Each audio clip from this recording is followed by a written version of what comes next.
Good evening and welcome to Encore on Midlands 103 with Zoe Ryan. On tonight's show we'll be exploring the concept of putting a dramatic spin on fundraising, bringing a new sound to the Midlands, being transparent about the challenges of choosing your craft as a career and performing in front of a home crowd. Later in the show I'll be catching up with the founders of Fomóire Productions ahead of their debut play returning to Tullamore tomorrow night, ahead of her production of her latest concert in Athlone this weekend. Soprano Helen Hancock will be revealing the tricks of the trade when it comes to getting more people to consume operatic music. And the four Midlands-based musicians behind the newly formed band Soulberry will be here to discuss their next move following their standout performance at a competition in Portlaoise earlier this month. But before that, my first guest of the night is a Ballinagore-born teacher who is fundraising for a worthy cause in a theatrical way. Olive Robinson is bringing Vanessa Galligan's acclaimed play My Therapist Needs Therapy to Athlone Little Theatre next weekend for 3 special performances to raise funds for some much needed resources. And she's waiting on the line to tell us all about it. Olive, welcome to Encore. Thank you so much, Zoe, and good evening, and thank you for having me on this evening. No problem at all, Olive. We're very happy to have you. Now, before we get on to talking about the fundraising itself, tell me about the cause and how it was that it came to be on your radar. I suppose, well, I'm a teacher and I have volunteered in the past. I would have worked at sort of volunteer work out in Calcutta before and in a school out there. And I'd come across this for a while. There's a humanitarian, his name is John Conroy, and he's been going out for the last 17 years to a school out in Uganda, and he told me about it and so on. And he's also involved with another group. It's called the Rays of Hope Hospice in Jinja. So it was set up by 2 GPs down in Clare. And so there's a huge Irish connection. There's a group that go out every year, and I just thought it's a fantastic cause. You know, I suppose close to my heart being the school. Like at the moment they're currently constructing rooms for the teachers to stay in. It's very unsafe in Uganda, and the construction of those rooms is happening. They have a section for deaf children, they have a section of dormitories for girls, so 1,200 children in the school, really being well supported. He's even set up a GA club, Niall Oak Cusack's GA club as well, so he's doing kind of the sports work with them as well. So it's a great facility. And then the Rays of Hope Hospice, they're literally going out with medical supplies into areas that are very much not supported and underprivileged. And, you know, all of the money is going directly out there. And there was a lovely link recently where, you know, an ambulance from Ireland was sent out to them as well through another aid agency. So there's all lovely connections of people that seem to be working together for this cause. So I'm delighted to be doing my part as well, you know, to raise money for it. Yeah. So that's the cause. Tell us about your idea then for the fundraising. Well, I guess I'm someone who, you know, I'm a member of Athlone Little Theatre and I've been involved in little productions over the years, but I go to a lot of plays and I really enjoy it, and I feel the country needs a lift at the moment. So when I thought about fundraising, I had some ideas, and I was really on the eye out. I thought if I got a good play, and I wonder could I bring it to Athlone. So that was really how it came about. The Athlone Little Theatre are very supportive of charity. When they do a run of a play, it's normally over 8 nights, and the first night, the Friday night, is always given over to charities and local charities. So I suppose I knew they're always very supportive of charity work. So when I approached them, I said, look, if I got a play, you know, I could host it in Athlone for a weekend, would you know, allow that for charity? So they sort of, I was getting green lights basically is what I'm trying to say, and a yes from them, thankfully. And I just went to this play, and it's the funniest play I've seen in a very long time. It's called My Therapist Needs Therapy, directed by Vanessa Galligan. And it was over in Legan in Longford. It was kind of a half an hour drive for me, and I went with a few of my friends, and, you know, I'm still laughing at it, and I went to see it at the end of March. So, you know, it really just, I walked away from it, and I knew, that's, you know, it was kind of meant to be. And I spoke to Vanessa that night, luckily, and some of the cast, and they gave me strong yeses straight away. I just told them the idea that I had, and they were very much up for it as well, which was great. Fantastic. It's great when like that you have an idea and you get people on board. As you said, you just met green lights all the way. You had the idea, you said, right, I have an idea. The next challenge is getting like that a venue on board, which luckily that wasn't too much of a challenge for you. And then it was just about what do we actually put on. And as you said, it's been sold out elsewhere when they've put on this production. So it is a real treat for this production to be coming to Athlone, and obviously for a great cause. But I know that people can obviously help and get involved with the fundraising by coming along and purchasing tickets on the night. But you've also set up a fundraising page as well for anyone who maybe wants to contribute but they're not able to make it on the night. Absolutely, yeah, for sure. I have my I Donate page. So if anyone's out there listening and thinks that they'd love to donate some money, that's I Donate. And if you look up Olive Robinson, that's my name, and you'll find me there. And will I also give out the numbers in terms of the bookings, like we have some tickets left and so on, Zoe? Would that be okay? Sure, yeah, absolutely. Yeah. So at the moment, I'm just going to give you my direct number because we're down to the last of the tickets now, as you said. So it's on next Friday, the 26th at 8 o'clock, Saturday, the 27th at 8 o'clock. And Sunday is a matinee, and that suits a lot of people as well. It's on at 3 o'clock on the Sunday. So if you want to book, the final tickets in this week that's running, if you text or phone me on 086 301 9920 to book those tickets, and they're €20 and you're included in a raffle and a draw with the €20, and we have a raffle on the night as well. So there's some excellent prizes. I have a really great fundraising team that really helped me, so it's all hands on board and to thank them. So as I say, in Ireland sometimes we don't get a lot for our €20, but for this, if anyone's out there listening and thinks I need a lift, I need a laugh, if you get in the car, in the Midlands, it's great. It's a 30-minute drive. It was for me to go to Legan or to go to Tullamore or Mullingar or Athlone to see a funny play, and get a great night's entertainment. I think it's a really great one anyway to lift people and lift people's moods and have a good laugh. Yeah. Absolutely. Well, Olive, you've definitely sold it to me anyway. So hopefully this generates a bit of interest for you now, and that you do, as you said, you've very few tickets left, but that you do sell out and that it's a good fundraising effort for you. Yes, absolutely. And if you don't mind me mentioning, just because I'm from Ballinagore, I had a lovely group of people out in Castletowngeoghegan that were knitting for Uganda as well, and they knit me some lovely produce as well, and that's going to be sent out eventually. So I've people from Longford, I've people from Ballinagore and Athlone all working together, quite a number of people, and I just want to mention that it's always so great to get some nice support in my local community. So from Athlone to Longford to Ballinagore, all around the Midlands, yeah. So my knitting group, I want to thank them as well for all the lovely work. They've produced some excellent work that's going out to the hospice and the hospice babies as well. But yeah, the play, anyone who wants to support it, it'll be a great night. And as I said, the I Donate page is up and running, or else you can look for tickets on 086 301 9920. Fantastic. Olive, as I said, you have me sold anyways, and best of luck with the rest of the fundraising efforts. Thanks so much for giving us your time this evening. Thank you, Zoe. Really appreciate it, and thanks for your time. And look, I'll talk to you again soon. Take care. No problem at all. Next up, we're going to be having the creatives behind some interesting music. Let me just get that music up for you now to give you a taste of what you can expect. Midlands 103. It is Zoe Ryan bringing you Encore from what has just become a very full studio in the wake of competing at Dunamaise Arts Centre's Battle of the Bands event earlier this month. Soulberry, a relatively newly formed four-piece southern rock band comprising of musicians based around the Midlands, are here with me to discuss their unique sound. Lads, you're very welcome out to the Midlands 103 studios. Thanks very much, Zoe. Thank you very much, Zoe, for having us. Now, I have to ask, the name Soulberry, where did it come from? I've gotten asked that before. We threw a lot of names around and we weren't sure which one to stick with, and I think that one was the one that got the most votes, and we ended up sticking with it. It doesn't have as much of a story as it probably should have, but yeah, it's the one that I think rung closest for most of us for what we wanted to do. And why is that? Fruit with a soulful centre. That's it, yeah, because from the graphic, that's what it would suggest. It's like a skull eating a piece of fruit. So yeah, so it's like a soft centre with maybe a hard exterior going on. There you go. And yeah, we actually posted on our Instagram page at Soulberry Music the other day, just to introduce kind of our followers to a softer side of the band as well. That kind of sweet berry coming through, because a lot of it until then was kind of hard rock sound. But we do kind of bring in a little bit of softer, classic, kind of bluesy sound in there as well at times. Yeah. And so talk me through the band then. Who plays what part? Yeah, I suppose I play the lead guitar and the slide guitar as well. Yeah, so I suppose I play a lot of the solos and a lot of the guitar work behind the songs. But you stay away from the lyrics. You don't touch the lyrics. That's right, yeah. Leave all the vocals elsewhere. Yeah, Kevin does a lot of the guitar work. I'm Richard and I do the rhythm guitar work. I do a little bit of lead here as well, but it's mostly Kevin, and I do most of the lead vocals. Yeah, I'm the bass player. Do a bit of backing vocals as well and stuff, yeah.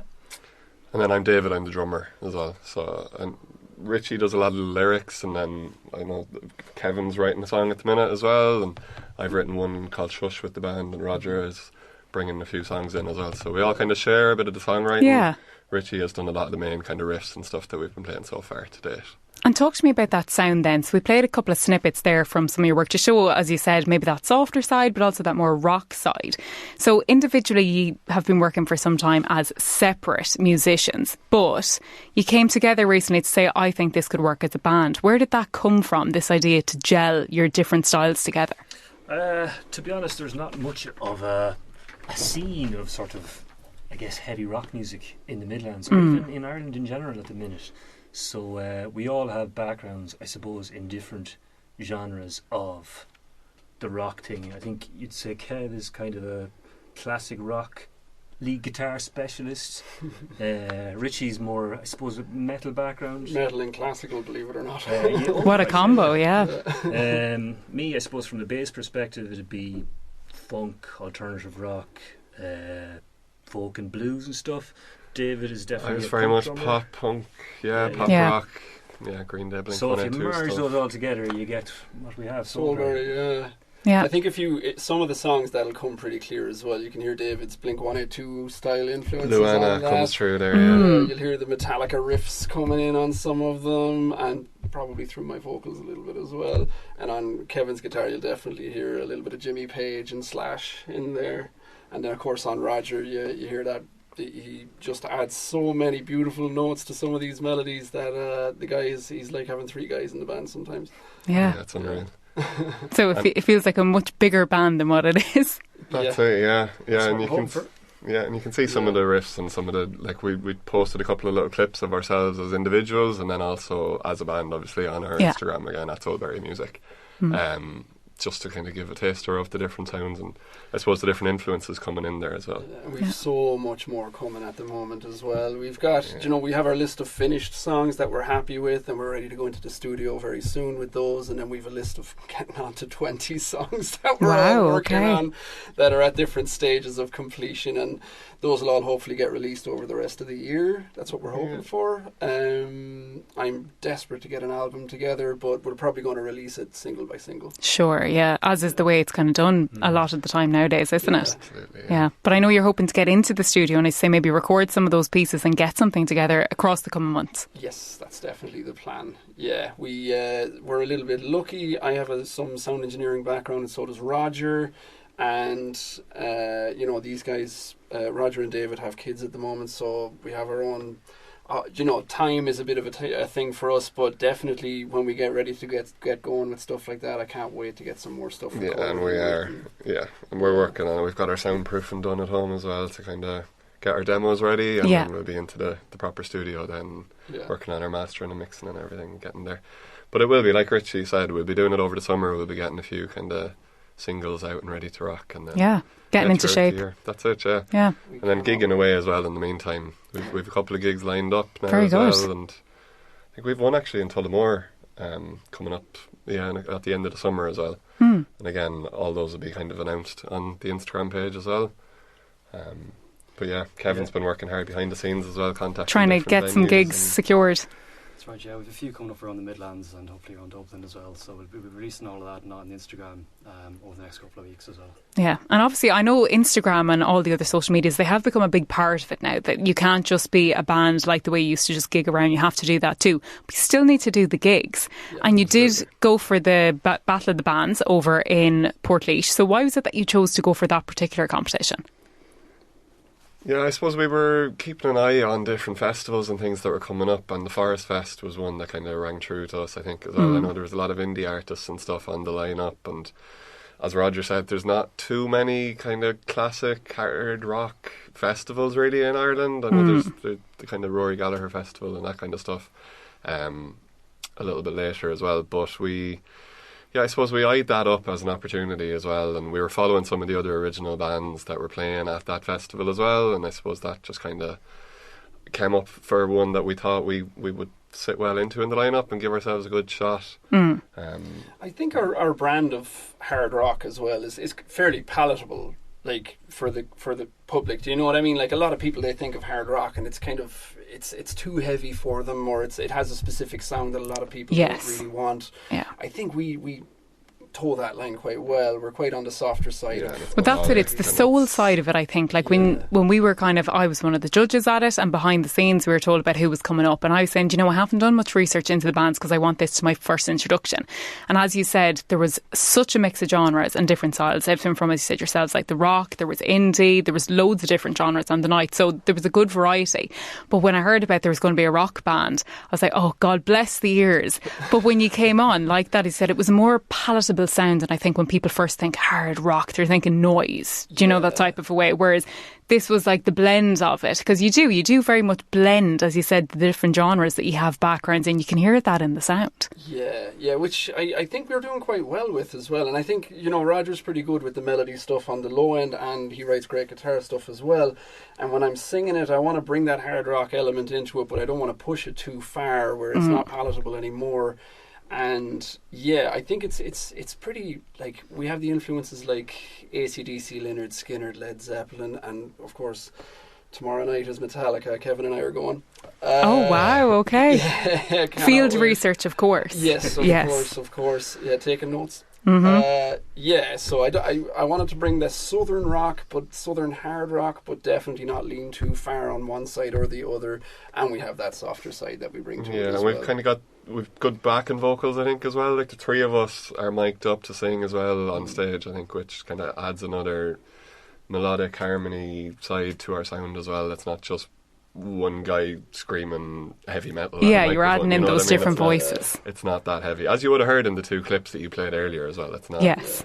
Doing our triple harmonies and stuff like that. Yeah, exactly. Or at least trying to. We're getting there. And I know that you're largely based in the Midlands. That's why you've kind of promoted yourselves as a Midlands band. But there is, in fact, one of you, Kevin, you're living in Athlone, but you're not from Athlone. You're from Portumna. So how do you feel about being marketed or promoted as a Midlands band? It's grand, like. Yeah, you're not offended or anything, you know. The band lives and breathes in the Midlands. Yeah. Sure. We live and breathe there, so definitely we do, yeah. Right in the middle there. And we don't judge Kevin too much for being from Galway. So no, well, look, you can't judge him, but you've welcomed him in, you know, that type of way. Yeah. And David, I know that you were a teacher by profession yourself, and you would have been involved over the years with projects of trying to introduce music at a young age in different schools. So how important do you think it is that we do have music in our curriculums?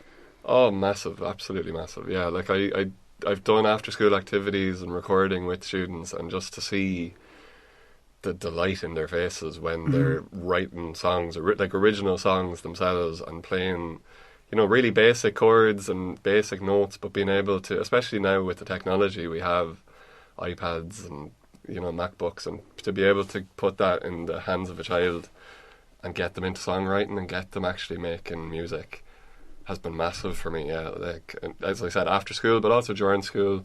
Last week only in my school over far side of Athlone, we had a big musical as well. The 5th class put on The Greatest Showman, and to be kind of able to kind of run that side of things and bring in my passion, but also literally equipment, and to land in with that and mic up children and everything, and literally use the drum and mic that I use in our rehearsals and in our gigs. Oh, I'd say they think that's very cool. Exactly, yeah. And it really just, I think it drives them on, inspires them with that. So yeah, it's something, I definitely think is very important in schools. Yeah, and speaking of gigging as well, Richard, I know that you previously have toured with Midlands musical legends Foster and Allen. I did indeed, yeah. I did my Leaving Cert, and everybody after their Leaving Cert, they have a job lined up, and I did not. And my mother came up to me one day and she goes, the fella from Foster and Allen wanted to know if you wanted to tour with him. You wouldn't be interested in that at all.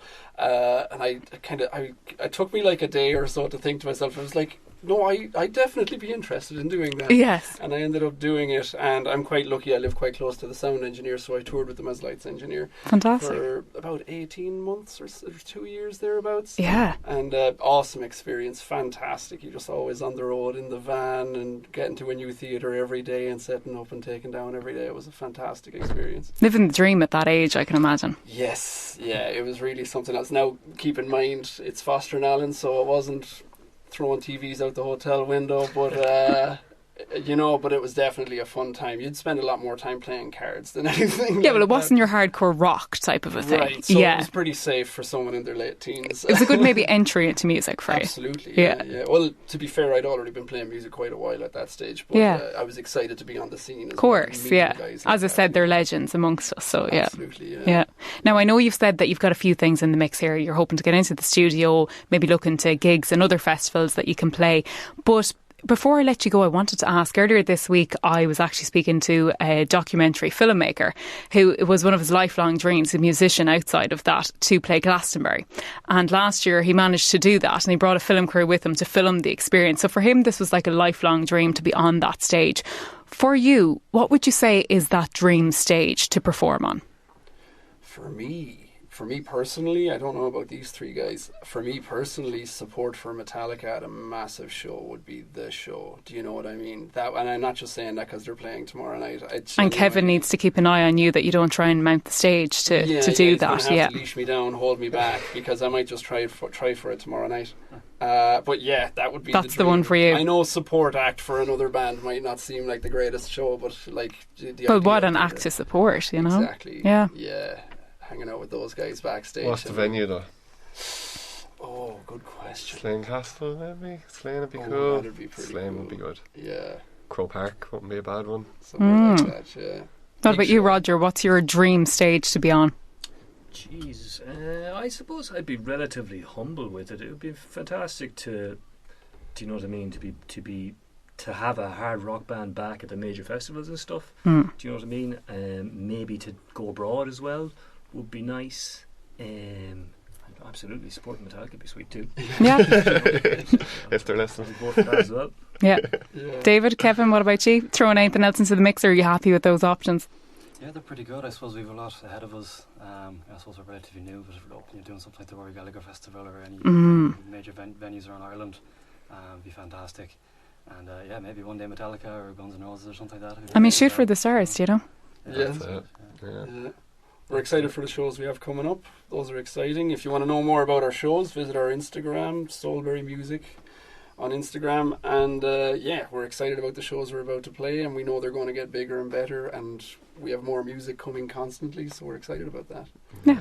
I like the confidence and enthusiasm. Yeah, we're working hard. Yeah. Well, that's it. We're rehearsing hard. We're behind the scenes. We're meeting up every week, multiple times, and we're working hard at it, trying to refine the sound, get it right, and again, and all those different dimensions to the sound, and make sure everyone's instrument and voice is heard within the band. I think because that's an important element of it as well, especially as you said, if you're dealing with those very loud or very powerful instruments, you have to make sure you have that balance where everybody's being heard in it, and that you have that connected sound too. Yeah, and we do discuss that quite regularly too. Just like where everybody sits in the mix and what their role is and stuff like that. David has a very deep voice, so he brings the. Do you know what? It's remarkable. You have to hear that. You heard it already, I'm sure. But he brings this low end vocal that just sits perfectly in between like the bass and the guitars, but in the vocal range, it's awesome. And then Roger brings the high harmonies to my vocals as well. So bringing all that stuff together and making sure that someone isn't clanging off to the side or lost in the mix. There's a bit of effort required for that.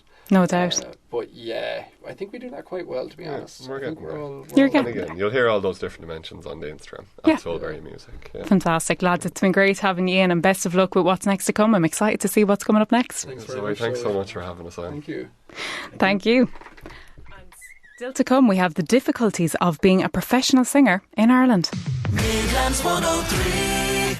It is Zoe Ryan here with you on Encore up until 8 p.m. And Fomóire Productions are bringing their Burned Man to the Midlands. We'll be speaking to them a little bit after this. But now for a change of genre, from southern rock to opera. Soprano Helen Hancock, along with the Triskel Ensemble String Quartet, are coming to Westmeath to put a concert on at St Mary's Church of Ireland in Athlone this weekend, Saturday, June 20th. Earlier this week, I caught up with Helen to find out how she got into classical singing and what we can expect from her upcoming performance. So I grew up in Dublin, actually, even though I'm now in the west of Ireland in Galway, and we did bizarrely recorder playing, and that was probably the best training for me, because it's like chamber music, you're playing with other people. Yes. And then in secondary school, my school joined what was called then the Dublin Secondary School Girls Choir, and so I sang a 3-part version for girls of the Messiah excerpts in the National Concert Hall, and then I was hooked after that. That was it. I didn't study music in college. I actually studied engineering in UCD, but I went to singing lessons in the Royal Irish Academy like part-time while I was doing my degree, and I got really into it then. And then I thought, what will I do now? And I got a job in the west of Ireland and just did choral singing for many years and worked as a normal person doing a normal job. Then when I had my kids, I gave up engineering and went back to full-time music and back to studies. And here I am. So it's a very not sensible thing to do. It doesn't make the same money as the engineering used to, but here we are. I was about to ask, when was it that the engineering took a back seat and the soprano singing took a forward seat? But as you said, maybe not always the wisest decision to follow your craft, but it's following a passion. Well, I actually went back for a few years just teaching exactly what I'd done as a kid, teaching recorder ensemble. But then, this is a weird story. My kids went to Gael School, national school, and they weren't learning their Christmas carols in English. They were learning them in Irish. And they weren't learning all the ones that I'd learned. And I loved Christmas carols. And I wanted to set up a choir for kids just to do Christmas carols, just so my own kids would learn them. And I needed to learn how to conduct. And I went on a Sing Ireland choral conducting course. And then as the years went on, started like doing a lot more courses abroad and tapping into expertise elsewhere and moving teachers and whatever, but kind of made it all up that way. And like most people like who go back to something like that at that age don't make it like professional, it's more like a passion. But and I didn't know at the time when I started back that that's what would happen, but that is what happened because I have like broken through that ceiling. So I create a lot of my own work. So this ensemble I formed last year just to bring, it's not just opera we do, actually. We have musical theatre and there's also a lot of popular classical music and Irish airs and stuff. So we're trying to create a very audience-friendly collection of music in this case. But we're trying to convert people to a little, if you sandwich a little bit of opera in around stuff that people know, they'll go, oh, that's nice. Yeah. So it's like a conversion thing. You're trying to convert people to opera. Yes, slowly, give them a little bit, get them in the door. A little bit. Yeah. You don't scare them away, Yeah. And actually, people will, the stuff we do is quite the well-known stuff. And people go, I've heard that before. Yeah. That was in a film, So I always introduce what we do and to the audience, especially if the plot is ridiculous and funny, which it usually is in opera. Because opera was the soap opera of its time, Yeah. It's entertainment. It wasn't a snobby thing at all. It's only in much, much more recent years that going to the opera is quite a formal and posh thing. It wasn't always like that at all. So people will be like, oh God, I heard that played in elevators or whatever, and I never knew what it was about, and it really helps when you know what it's about. That's what people say every single time. We make it like, those soirees of old, and, like turn of the century Paris, where they were all gathering, having these little evening soirees and they'd sing and play for each other and read poetry. That's the way I do my concerts. We just keep it really kind of informal and chatty and, just fun. Flow. Yeah, fun. I mean, because that's what music is. You're trying to entertain people and trying to bring music in a way that doesn't scare people off, especially if the word opera is a word that makes people go, oh dear, I don't know about it. So like it's a real mix, so some of the pieces are kind of themed. So for example, we're doing Song to the Moon from the very famous opera Rusalka, which is about a mermaid who's living in the water and she's in love with a human. And then we've paired that with the Celtic Creatures Suite by Katarina Baker, who's our violist, and she's a composer. So two mythical creatures kind of. So there's certain things like that that we've kind of themed or paired. We have a medley from The Sound of Music, which is always going to go down well. We got like some really fabulous music arrangements made. Actually, we have one from the E.T. Theme. That one actually makes the string quartet sound like a symphony orchestra. They just sound big. It's a fabulous arrangement. We have The West's Awake, which is really nice. It's very traditional, but it's a lovely tune. And Gort na Mona, it's an Irish air, and that might be of interest to some tourists. And then we have some Handel and Mozart for the more classically minded. There's a tango from that movie Scent of a Woman. That's a really famous tango. Yeah. So there's a good mixture of both instrumental and vocal music, and usually we get the audience to sing along in Edelweiss, and that always works. Goes down a treat. Goes down a treat. Yeah.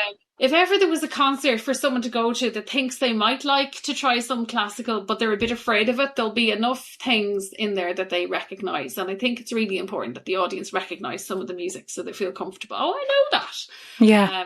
So that then if there's a few that are different and that they don't know, at least there'll be soon one that they know again. And that's, I think, the way to break down barriers, in classical music. So it's like the stereotypical if you go to a concert. I've been to concerts where I know the set list like the back of my hand. And then I've gone to ones where I maybe wasn't so familiar and you just can't connect as well. So that's why we always see that nowadays artists, they'll always play their golden oldies and then, as you say, sandwich in the kind of new music so that people get that satisfaction of going, yeah, that's what I'm here for. But then you can kind of sit back and listen to the new music because you've not heard it before. Yeah, no, myself and my husband went over to Liverpool actually to see Paul Simon there a couple of weeks back, and he did a song cycle in the first half. That's new stuff, and I would people enjoyed it, and I enjoyed it. I thought it was quite trippy, but it wasn't stuff you'd know, And then in the second half, he did, as you say, the golden oldies, and you could see the audience waking up. Yeah. But I don't think anyone cared that there was stuff they didn't know because they were there. I mean, I was there to hear The Sound of Silence. I love that song. Yes. And he did that at the end and it was amazing. But that concert kind of renewed my faith actually, because sometimes I think when you're doing classical, the audience is obviously a little bit harder to get, which is why we've kind of designed it this way, to have a lot of familiar music, precisely to try and make sure that people think, oh, I'd like to go to that, it doesn't scare me. And how have you found navigating the soprano landscape, I suppose, since you've gone back to it? Because you kind of touched on it there. I imagine it's a challenge to be in that line of work in Ireland. Is there much of a market for it? You mentioned there about how it's largely based in the cities. So there's this two words, portfolio career. So I mean, most people now in music are running a portfolio career where they're doing, I'm teaching. I've done a lot of choral conducting of choirs, so I give a lot of choral workshops, and I have actually given quite a few choral workshops to choirs in the Midlands, in Athlone and Fomóire. Yeah. So I do a bit of that. I do a bit of teaching of singing. I go into classrooms and do outreach, kind of primary school choir. You make up the income piece out of that, and sometimes you'll get really good fees for what you do, and then sometimes with these concerts, this is completely self-organised, this project, and not funded at all. I was very lucky. There was a pilot scheme called the Basic Income for Artists, which ran for the last couple of years, and I was one of the very lucky ones that got that.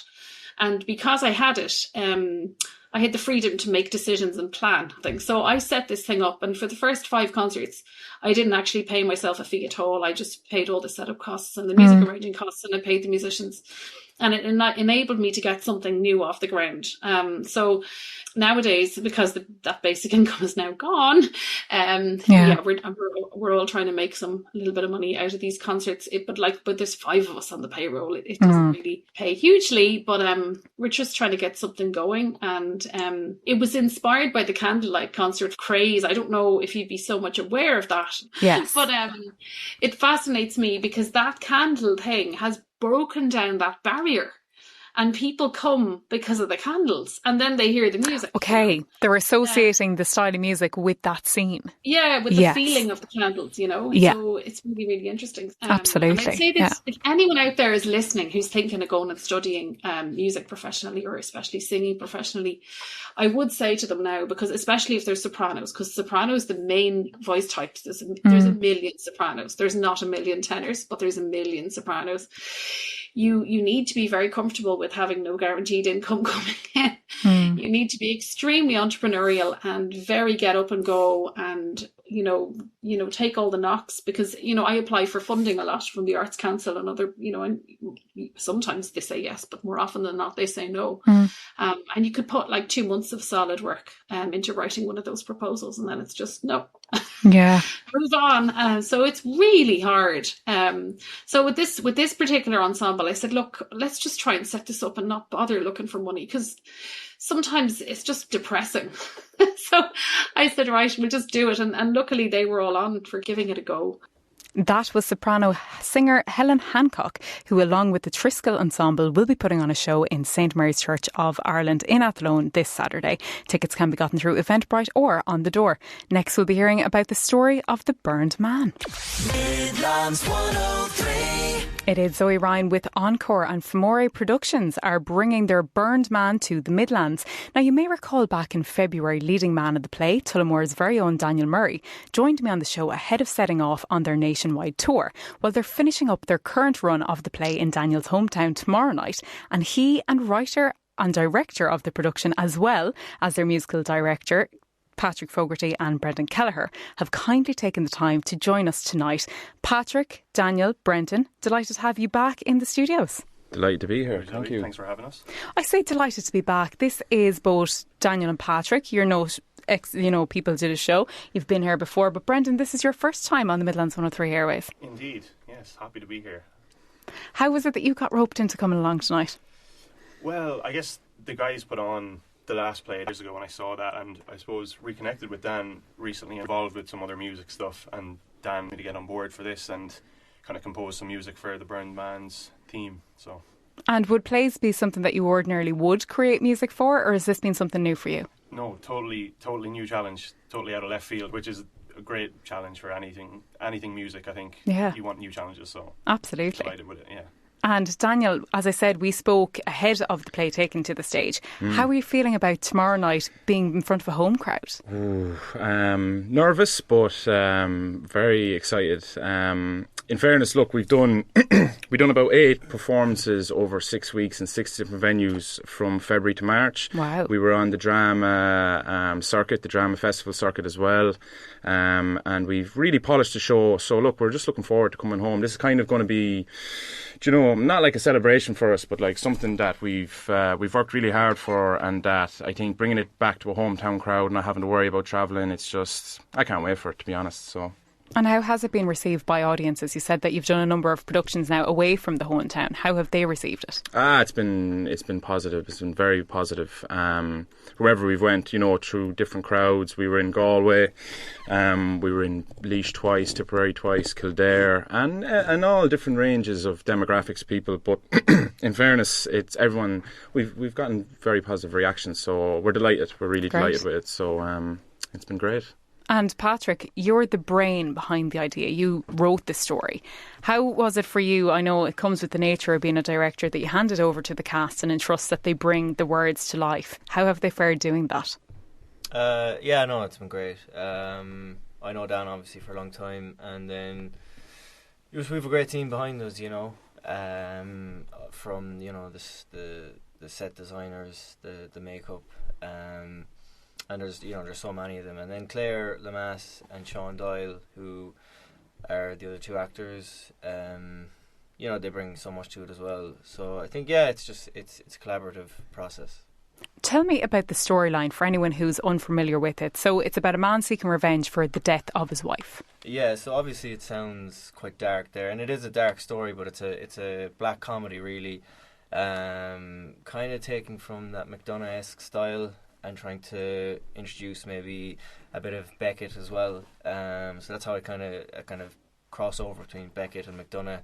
That's the type of style of the play. So yeah, look, the story then follows from that. He's kind of kidnapped these people. They're trapped in a room, and then things escalate. Escalate, yeah. And how did you come up with that idea? I don't know. You just. Like, I know we've heard stories, like we'll say, for instance, people writing on the side of napkins, they're in a cafe and they come up with the idea and they write it down. Was it a moment like that, or was this you isolated in a room for months at a time going, I finally have the idea? I guess just through repetition, wanting to write stories. Sometimes nothing comes of it, sometimes something does. I don't know. Nothing too romantic about it, just... Not to talk over Patrick, but it was like a high ball he plucked out of the air and just somehow managed to come up with a fantastic story. And look, as I said, I don't want to blow any smoke. Patrick knows how good he is, but in fairness, the story is it's incredible. I think it could, because, like he said, it dovetails lovely between comedic dialogue and then tragic circumstance. What happens to the main character? What happens to the other characters? And it's an action-packed story, I think. And Brendan, you obviously had the challenge of setting it to music and getting that just right. What was the direction you were given with how to go with that? Well, I think where it started was Dan gave me a copy of the script, and I kind of took that with me and went through it and was trying to, I guess, identify... I think what I'd say about Elijah is the main character, the burned man, and there's a kind of a duality, I think, to him, and you're trying to capture a few different things with the music. You're trying to capture mystery and darkness, and also kind of there's humor in it too. There's different things, and I think the one thing about the play as well that I found is there's almost a claustrophobia to the whole thing being set in one room. I think like kind of Jimmy Stewart in Rear Window, if you've seen it, where the whole thing, Jimmy Stewart's in one room, he's just in the wheelchair in one room, and there's a certain claustrophobia to that. There's a challenge as well to kind of incorporate into the music and kind of find, but it kind of, I guess my main contribution was Elijah's theme, is what we've kind of called it. I guess still provisionally, actually. I don't think we've been settled on a title, but that's, I think, in a nutshell, it's kind of to get the duality of Elijah, the two sides of him, the Elijah, but also the side of the burned man, and kind of conflate them in a way into one. And I'm assuming that's done like a motif, that it's whenever you kind of enter the stage, this sound, it's like the Jaws thing of when we hear the dun dun, we know he's coming. No. Oh, you've gone a different way with it. No, it's essentially. I'm not going to compare myself to John Williams now. Look, do please. No, it's. It wouldn't be quite like that, Zoe, but it is in certain pivotal moments in the play. This piece of music that we've crafted, or Brendan has crafted, will play. So it's kind of, as I said, in the pivotal moments. So when like the story is coming to its natural conclusion, you'll hear this music. It'll come in. We're very excited about it. There's a motif of sorts, I guess. Yeah. And I know, as I said, yourself and Patrick, you're no strangers to being on these airways. I had the privilege of having you on at the start of your journey with Fomóire Productions, and it's maybe a year now since you've decided to start up the production company, go independent. How has that journey been so far? Patrick? Yeah, it's been great. Patrick's giving the nod to you, Dan. You have to take over at this point. Yeah, it's been great. Yeah, it doesn't even feel like a year, does it really? Well, actually, it kind of does. Well, you've done a lot. You launched a film for that one, short film, and then you went on to doing the play now. Yeah, absolutely. It's just what can we do next, really? Like, what's the next step? Like, what seems natural? Do you know, after the film, it was like, well, let's do a stage play. Can we tour it around the country? Yeah. Can we do it? Can we bring it to other venues? We might bring it to another venue yet. We're not too sure, but it's just all about what we can do next. What's the coolest thing that maybe we can try and see, put our hand to it, let's say. So, what projects are maybe on your radar then? As you said, you've ticked off the short film, you've ticked off a play. What's maybe a potential idea for your next move? That's a loaded question. I think Patrick might have to step in on this one. Yeah, we have some projects that we want to get off the ground, and I suppose the next step is to kind of attach, just to try and scale the projects to, we've learned a lot touring the play, obviously, and you kind of make mistakes and you learn from the mistakes. I can imagine, and kind of forming a reputation as a group that deliver work worth seeing. So that's the challenge, is to try and keep up that kind of level that you've set the standard at now. And then always just going back to the creating work that the work is the most important thing. So, and work that excites you. Yeah, exactly. Yeah. And the audience. It's always about the audience, and that they come away enjoying having paid in.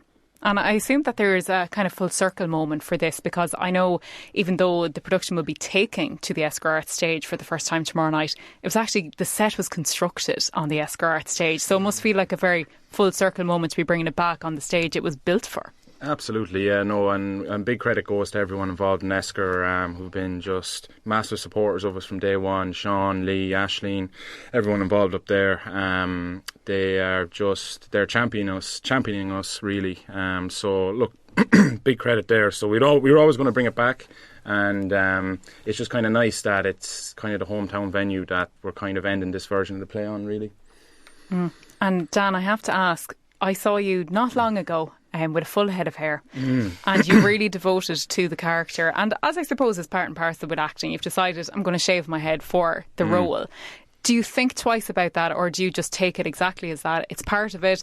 The character has a shaved head, so I'm going to do it. Or do you have any kind of moments of hesitancy when you're lifting that razor up to your head every time? I love it. I'll do it. And like, I look forward to it. It's a great excuse. Do you know what I mean? My mother doesn't talk to me on some days because of it, but that's fair enough. But yeah, no, look, I don't mind. If it requires it, I think, why not? It's another kind of feather in the cap. It's another bit of characterisation. It's just something that distinguishes, myself from the character. It's part and parcel of the game. Part and parcel of the game, I think. And without question, I would do it again. You do it for the craft. Absolutely. Patrick, I see you still have a full head of hair. You haven't gone and said, you know what, for maybe marketing reasons, I'm going to go with it. No, I wouldn't do that. I don't pull it off, though. That's the problem. Dan pulls it off well. And Brendan's safe as well. He's going to be behind the scenes too. We're safe up in the box, either front of the house in the pit or up in the box. We're safe, not to be seen. So don't worry about that. So I was going to end with what's next for Fomóire Productions, but I suppose what's next for The Burned Man? Is this going to be the end of the stint and that's it, you're going to put it to bed, or do you plan on taking it anywhere after this, or just going to park it for a little while and say let's move on to the next production? Who knows? Well, no, we would like to bring it to Dublin. Okay. That's probably the next. So, we'd be looking at somewhere like the Smock Alley to put on the play. And it's, just getting probably just maybe a closer link to professional theatre there, Another string to your bow, as Dan said, adding that, ticking it off the list. So yeah, that's probably the next step for the play. Yeah. Fantastic. Lads, as always, it has been a pleasure having you on. And Brendan, hopefully this won't be your first time on the show. Or it was the first time, but not the last. No. Thanks for having us. Thank you, Zoe. Thanks a million. That is it for me tonight. John Cusack is in for Joe, bringing you country music right up until 10 p.m. He'll be here after the news at 8.